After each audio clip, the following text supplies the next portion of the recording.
उस परम चैतन्य सत्ता में, तब फिर दोबारा उसका जन्म नहीं होता, अर्थात मुक्ति हो जाती तदाकारता से। तदाकारता का है एक रूप हम पहले से ही हैं, बस ये जान लेना, यही तदाकारता है।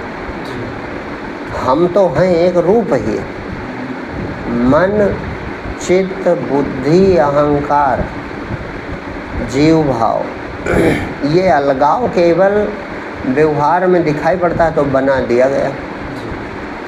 शक्ति जब एक है, अस्तित्व सिर्फ चैतन्य तत्व का है, दूसरी कोई चीज़ नहीं है, तो वही अकेली सत्ता है, वही अकेली सत्ता है। अब जिसको यह है कि मेरा मन है, मेरी बुद्धि है, मैं हूँ, मतलब अलग होकर, भगवान से अलग होकर जो अपना अस्तित्व है, बस यही वियोग हो गया, यही बाधा हो गई। अब वो अपना जो सच्चिदानंद रूप है छिप गया, अब वो शरीर को स्वयं सिद्ध कर रहा है और स्वयं शरीर को चैतन्य कर रहा है, लेकिन वो अपना विशुद्ध स्वरूप नहीं जानता।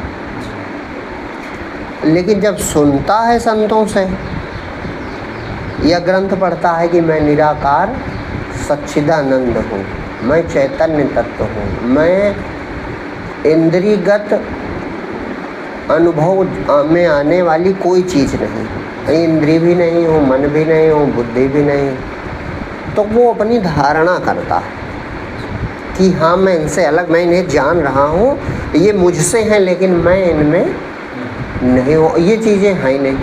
तो धीरे धीरे धीरे धीरे क्या होगा कि सिर्फ मैं बचेगा और चीज़ें गायब हो जाएंगी।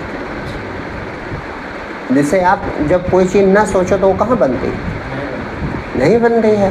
तो इसी तरह सिर्फ मैं बचेगा, मैं हूँ, और दूसरी चीज़ें गायब हो जाएंगी। जब गायब हो जाएंगी उसी अवस्था का नाम तदाकारता है। तो भगवान या जो संत जन कहते हैं तो वो संसार की दृष्टि से कहते हैं, उनके लिए कुछ नहीं बचा, सिर्फ मैं हूँ, उसे चाहे सच्चिदानंद का हो चाहे परमात्मा का हो। लेकिन दुनिया का आदमी पूछेगा कि आप तो बात करते हो,